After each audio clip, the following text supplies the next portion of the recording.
si Kuya Jens, ano yun, reactor natin yan. Official reactor. Hello mga kalingap, magandang araw po sa inyo lahat. It's Kuya Jens and welcome back po sa aking YouTube channel. Sa mga bago lang po sa aking YouTube channel, huwag niyo pong kalimutang mag-subscribe at click the bell button para lagi kang updated sa ating mga bagong upload na video. At huwag po natin kalimutan suportahan mo Team Kalingap sa pangunguna ni Kuya Val Santos Matubang, Ate Edna Vlog at syempre Kalingap Rob. At pakisuportahan din po ang mga kasamahan sa Team Kalingap. Nandyan po ang K-Boys, Kalingap Partner, Kalingap Reactor, at lahat ng charity vloggers sa buong Pilipinas na tumutulong sa mga kababayan natin na lahat may hirap. Suportahan po natin lahat guys. So ngayong araw mga kalingap ay bibigyan po natin ng reaksyon at pag-uusapan po natin ang nakaraang upload ni Kalingap Rob kung saan po mga kalingap nag-outing po sila kasama ng ibang mga kalingap angels po mga kalingap. Ito po o sila po mga kalingap yung mga kalingap angels o beneficiaries na nangailangan po mga kalingap ng tulong. Nangailangan pa rin po hanggang ngayon ng tulong, ng atensyon, ng suporta, ng sponsorship para sa kanilang mga pangangailangan po mga kalingap. Kumbaga po marami pang mga beneficiaries talaga ang nag-aabang po na sana ay mabigyang pansin din po at magkaroon din po ng mga sponsors na para po yung kanilang mga pinagdadasal, yung kanilang mga hinihiling ay matupad mga kalingap. And sa paraan po ito na ating pagbibigay ng reaction video sa iba pang mga kalingap angels ay sana po ay makatulong po tayo para maging daan. At katulad nga rin po ni Kalingap Rob na syempre po si Kalingap Rob at si Kuya Val ang pinakadaan po talaga mga kalingap para magkaroon ng mga tutulong na tao sa ating mga kalingap angels. And bilang isang reactor nga ay may tutulong din natin bigyan ng reaksyon at para mas mapansin po yung iba pang mga kalingap angels. So mamaya po pag-usapan po natin yan mga kalingap kung paano nga ba tayong lahat makakatulong sa iba pang mga kalingap angels. So sa ngayon ay alamin po natin mga kalingap kumusta na nga ba ang iba pang mga kalingap angels. So tara, panoorin na po natin mga kalingap in 5, 4, 3, 2. Tayo na ganito kasi gusto kong magkasama-sama kayo ulit. Malungkot nga lang kasi di kumpleto. Di ba? Pero wag kayong mag-alala, di naman to masusundan pa to. Kasi gusto ko madalas na yung ganito natin na para hindi lang isa yung nakakumusta ko, kundi lahat kayo nakakumusta ko.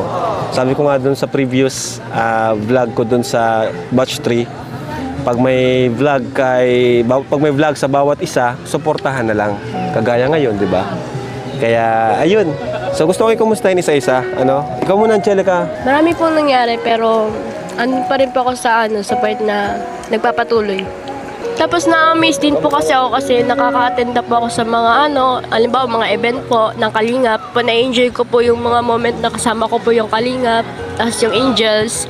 Tapos yung sa buhay ko naman po na okay lang naman po kasi yung family ko naman po is andun pa rin po sa part na nagpapatuloy pa rin po kahit na marami man pong mga dumadaan ng mga problema, mga pagsubok sa buhay namin. Ako po, yung tungkol lang po sa career ko, patuloy pa naman po siya pero may mga problem pa rin po talaga.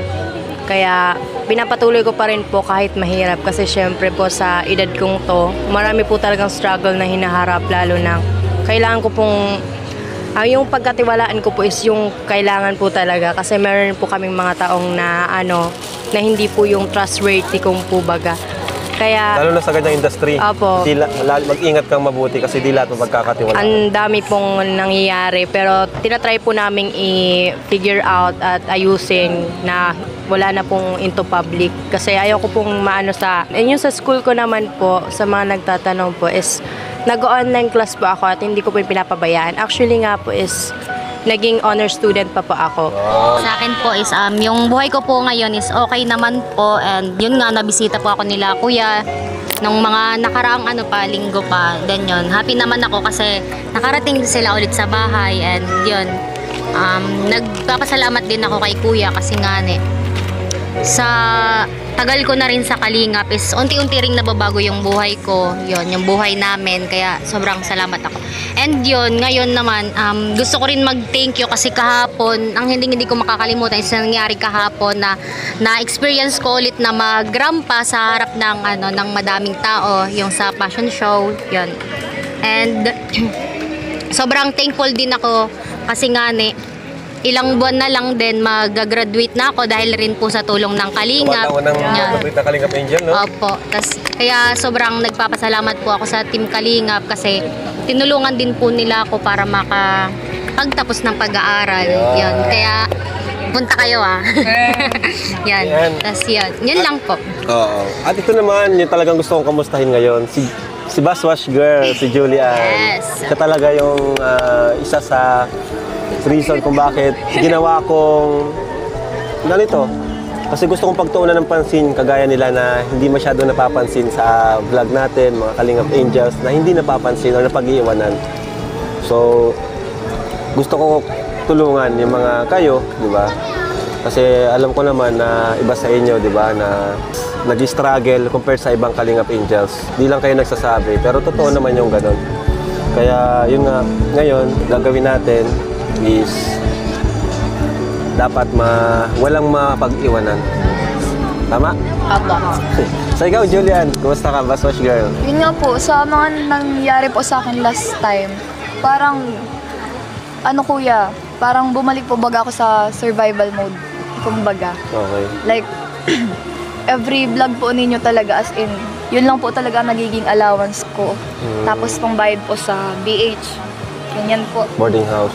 Kaya po nung time pong, sorry po, nung time po bagang medyo madalan po, medyo nahihirapan po talaga ako. Kasi ang alam ko, nagbibigay ka pa ata rin ka na family Opo. mo. Pag minsan na lang man po, kasi po, alaman po nila baga po yung Nahihirapan sitwasyon. ka.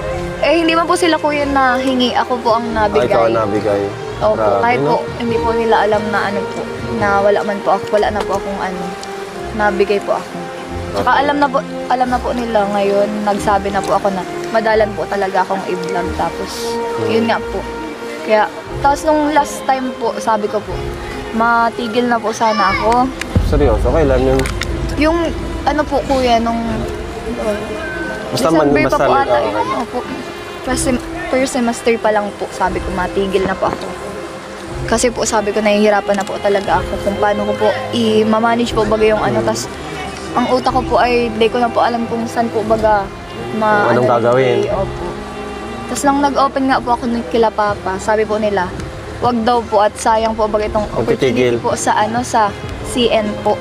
Nasa CNC ka, di ba? Sayang talaga. CNSC, sayang din. Wala pating tuition dun, di ba? Kaso po, may mga lang May po mga talaga. miscellaneous pa rin yan. Projects. Opo, Malalaki yun pa po talaga. So, yun, pasensya na rin kung Okay gano'n lang na man, nangyari kuya. sa'yo. Ayun, at least, ngayon, may pagbabago tayong gagawin. Walang mapag-iwanan na Kalingap Angels. Para lahat, Kasi, sobra-sobra na rin naman sa iba. Minsan nga, di na rin natin makontak yung iba. E di, ngayon, focus naman tayo dun sa mga sa ibang Kalingap Angels na mas kailangan pa ng support. So ayun nga mga Kalingap at naparod nga po natin yung mga update sa ilan nating mga Kalingap Angels na in-interview po mismo ni Kalingap Rob. Nandyan po si Angelica, si Queen, nandyan din po si Marian, nandyan po si Julian mga Kalingap. At nalaman nga natin yung kanilang mga pinagdaanan nitong mga nakaraang panahon na hindi natin sila nakita sa social media or hindi sila masyadong na-video or na-vlog. And yun nga po sa kabila po ng mga hirap sa buhay ay patuloy na lumalaban po ang ating mga beneficiaries at mga Kalingap Angels. Tayong mga viewers, tayong mga reactors, tayong mga nakakapanood ng kanilang istorya ay malaki po ang ating maitutulong para po makatagpo ng totoo at yung talagang may willingness na tumulong para sa ibang mga beneficiaries po mga Kalingap. So ayun po narinig nyo naman po mga Kalingap yung mga pangailangan ng ating mga beneficiaries at sabi ko nga kanina, ako bilang isang reactor ang maitutulong ko ay bigyan ng reaksyon ang mga vlogs para sa iba nating mga beneficiaries. At kayo mga viewers, mga nanonood, subscriber, followers, ang may tutulong po natin, i-like, i-share natin, i-marathon natin yung upload ni Kalingap Rob para mas marami po mga Kalingap, marami po makapanood. At sana po nawa darating yung panahon makakatagpo po tayo or magkakaroon po ng sponsor ang iba pa nating mga Kalingap Angels para matulungan din po at matupad yung kanilang mga pangarap para sa kanilang pamilya at para sa kanilang mga sarili po mga Kalingap. So yun lamang po, and sa mga gusto pong tumulong, contact nyo lang po si Kalingap Rob, Kuya Val, at kahit na sino po sa mga K-Boys na maaaring maging daan para makontak po natin si Kalingap Rob. So yun lamang po at maraming po salamat sa panonood. Please don't forget to like, comment, share, and subscribe sa ating mga video. Maraming po salamat. God bless. Bye-bye. Kuya Jens palaman, sarap to. Pag umaga o merienda time, hanap mo'y swak yung tunay na tinapay. Sa tinapay o kahit pandesal, Kuya Jens palaman, solid ang sarap. Yema spread, tamis na perfect. Manguye, ma-fresh na fresh. Ube spread, kulay palang panalo na. Kuya Jens palaman, saya talaga.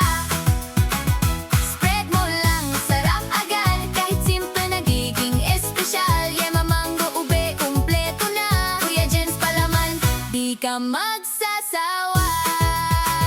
Sa baon o bonding sa bahay, lahat napapangiti sa'yo tuloy-tuloy. Isang pahig solve na cravings mo, mapapa isa pa kahit busog ka na.